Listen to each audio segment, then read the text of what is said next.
Par ce message du chef de l'État porté lors de la montée des couleurs ce matin, l'invite est à l'abnégation au travail et à la poursuite du combat contre l'impérialisme. Le capitaine Ibrahim Traoré s'est également prononcé sur les relations entre l'Afrique et la France en réponse aux propos du président français. On écoute un extrait. Je vous souhaite très bonne et heureuse année 2025 à travers vous donc à tout le personnel travaillant à l'institution présidente du Faso. Je souhaite que 2025 soit une année pleine de santé pour vous, votre famille et vos proches, pour que vous puissiez donner le maximum de vous-même dans le travail pour le bonheur de notre peuple. Que 2025 soit une année où vous verrez tous vos projets donc couronnés de succès, de prospérité et surtout que tout au long de l'année, que Dieu guide donc notre action, nous protège et veille sur nous. Je souhaite aussi rappeler à tout un chacun que la lutte contre l'impérialisme doit être donc intégrée dans nos gènes maintenant. Ça doit être une lutte qui se mène de façon implacable et tous les jours. Parce que beaucoup de gens n'ont pas compris ce que c'est que cette lutte jusque-là.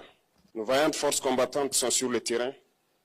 Ils mènent le combat contre les valets manipulés, ces criminels qui écument nos campagnes tous les jours et tiennent bon pour amener la paix dans notre cher Faso.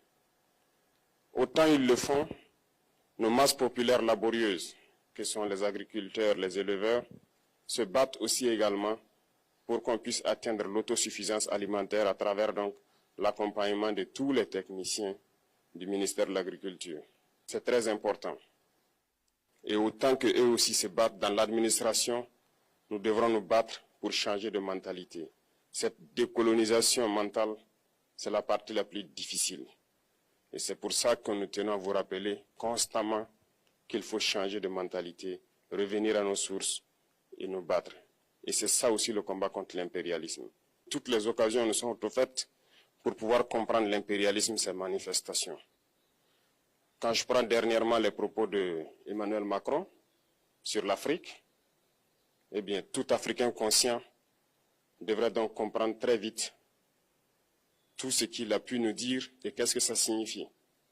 Le général Tiani a dit il n'y a pas longtemps du changement donc de tactique ou de stratégie des forces françaises en Afrique, et je pense qu'il est venu le confirmer.